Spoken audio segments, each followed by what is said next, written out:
Bapak Dini Irawan, serta teman-temanku yang saya banggakan.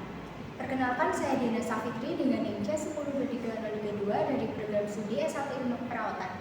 Di sini saya akan memaparkan hasil analisa artikel penelitian saya yang menjadi bagian dari tugas ujian praktik mata kuliah metodologi penelitian. Langsung saja saya mulai ke judul penelitian yang saya analisis.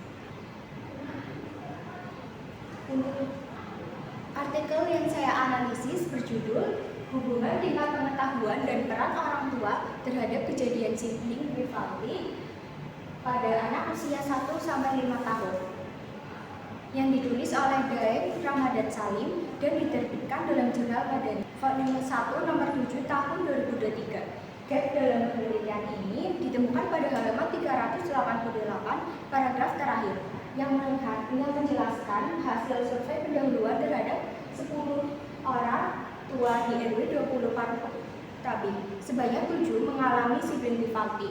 2 orang tua menanggapi dengan memarahi anak dan 3 orang tua lainnya tidak mengetahui apa itu sibling rivalry. Hal ini menunjukkan adanya kesenjangan atau gap antara peran ideal orang tua dalam menghadapi konflik antar saudara dengan realitas di lapangan. Maka peneliti merasa perlu mengkaji lebih dalam tentang hubungan pengetahuan dan peran orang tua terhadap sibling rivalry. Jadi gap dalam artikel penelitian ini adalah population gap, karena peneliti fokus pada populasi orang tua yang belum terfasilitasi dengan baik dalam pemahaman terkait sibling rivalry. Selanjutnya saya akan menjelaskan variabel-variabel yang ada dalam penelitian ini. Penelitian ini terdapat 2 variabel. Yang pertama ada variabel independen yang terdiri dari 2 aspek, yaitu tingkat pengetahuan dan peran orang tua. Variabel dependennya kejadian sibling pada anak usia 1-5 tahun. Variabel-variabel ini dipilih karena saling berkaitan dan dianggap sebagai faktor yang mengaruhi munculnya konflik antar saudara. Selanjutnya saya akan menjelaskan desain yang digunakan oleh peneliti serta alat atau instrumen yang digunakan untuk mengumpulkan data. Penelitian ini menggunakan desain deskriptif analitik dengan pendekatan cross-seksional. Artinya, semua data dikumpulkan menjadi dalam satu waktu untuk melihat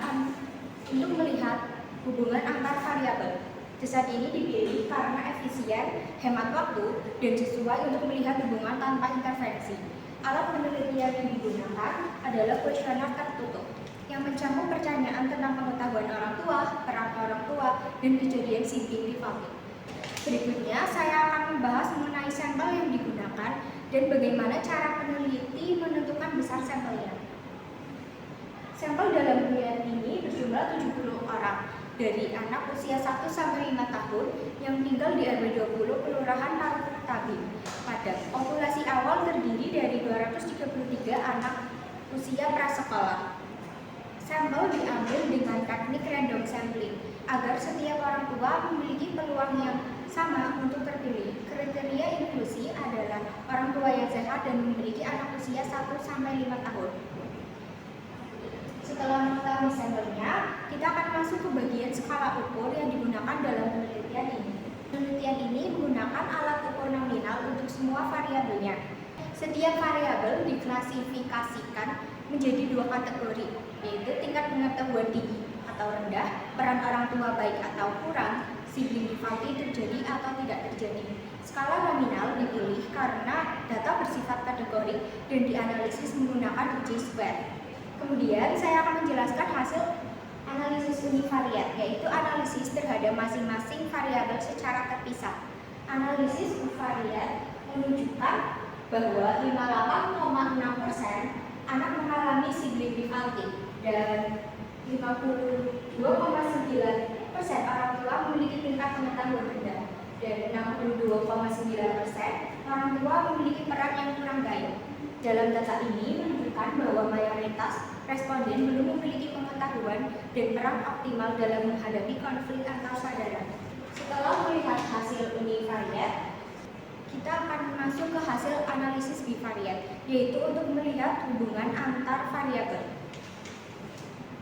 Analisis bivariat menggunakan uji square yang menunjukkan bahwa terdapat hubungan signifikan antara tingkat pengetahuan dan sibling rivalry, yaitu P sama dengan 0,00. Terdapat hubungan signifikan antara peran orang tua dan sibling rivalry. P sama dengan 0,00. Karena P kurang lebih dari 0,05, maka dapat disimpulkan bahwa terdapat hubungan bermakna antara kedua variabel independen terhadap sibling rivalry. Berdasarkan keseluruhan hasil yang telah saya sampaikan, berikut ini kesimpulan yang dapat saya ambil dari artikel penelitian ini. Sibling rivalry terjadi pada sebagian besar anak usia 1 sampai 5 tahun. Sebagian besar orang tua memiliki pengetahuan rendah dan peran yang kurang baik. Terdapat hubungan yang signifikan antara pengetahuan dan peran orang tua dengan kejadian sibling rivalry. Oleh karena itu, peningkatan edukasi dan peran orang tua sangat penting dalam pencegahan konflik antar saudara kandung. Sekian pemaparan yang dapat saya sampaikan. Mohon maaf bila ada salah kata.